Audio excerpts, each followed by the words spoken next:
के लिए मैं शुक्रिया अदा करती हूँ। और जो भी काम है ना हम सब करने के लिए तैयार है इंशाल्लाह। बस बस मैं शुक्रिया अदा करती हूँ।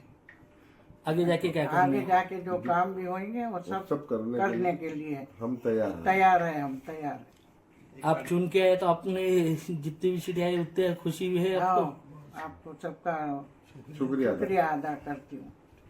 सबकी मेहनत जो है ना सबों ने करे ना मेहनत। ऐसा बोलो। अब आप सब की जनता के लिए मैं शुक्रिया अदा करती हूँ। और जो भी काम है ना हम सब करने के लिए तैयार है इंशाल्लाह। बस बस पहिल्यांदाच MIM-ने कारंजेच्या निवडणुकीत मोठं यश संपादन करत अध्यक्षपदासह मोठ्या संख्येने MIM-चे सदस्य निवडून आले आहेत. काय पहिली प्रतिक्रिया आहे? महाराष्ट्राची जनता आता जागृत झालेली आहे आणि सर्व जनतेला माहीत पडलेलं आहे का आपल्या हक्काची लढाई कोणी या देशात लढत आहे तर ते बॅरिस्टर असदुद्दीन अवैसी साहेब आहेत. महाराष्ट्रात आमचे सदर इम्तियाज जलील साहेब आहेत. कोणत्याही बहुजनाचं संकट आला कोणताही प्रकरण आलं तर धावून येणारा कोणता पक्ष आहे तर ते MIM पक्ष आहे. म्हणून यावेळी महाराष्ट्राच्या जनतेने कारंजातच नाही तुम्ही जे म्हटलं कारंजाच्या जनतेने तर बहुमतानं नगराध्यक्ष आणि 16 नगरसेवक निवडून दिलेले आहेत.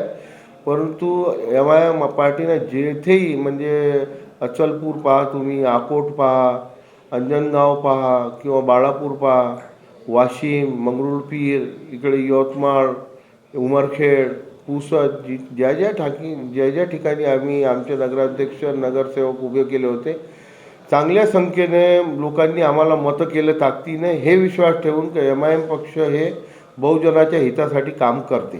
इथे तुमची भाजपच्या आमदारासोबत खास करून लढाई होती.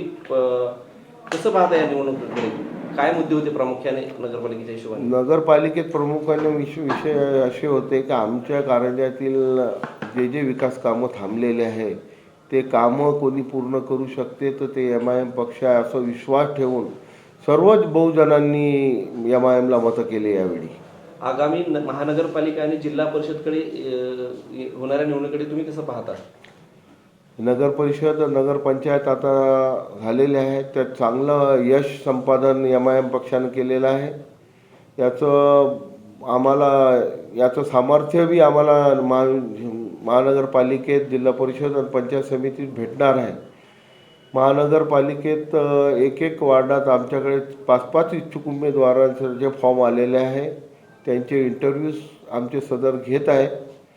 लवकरच आम्ही महानगरपालिकेत आमचे सीटा डिक्लेअर करणार आहोत आणि ताकदीने आम्हाला विश्वास आहे की जनता यावेळी महानगरपालिकेत आमचे सदस्य निवडून देणार आहे. ओके.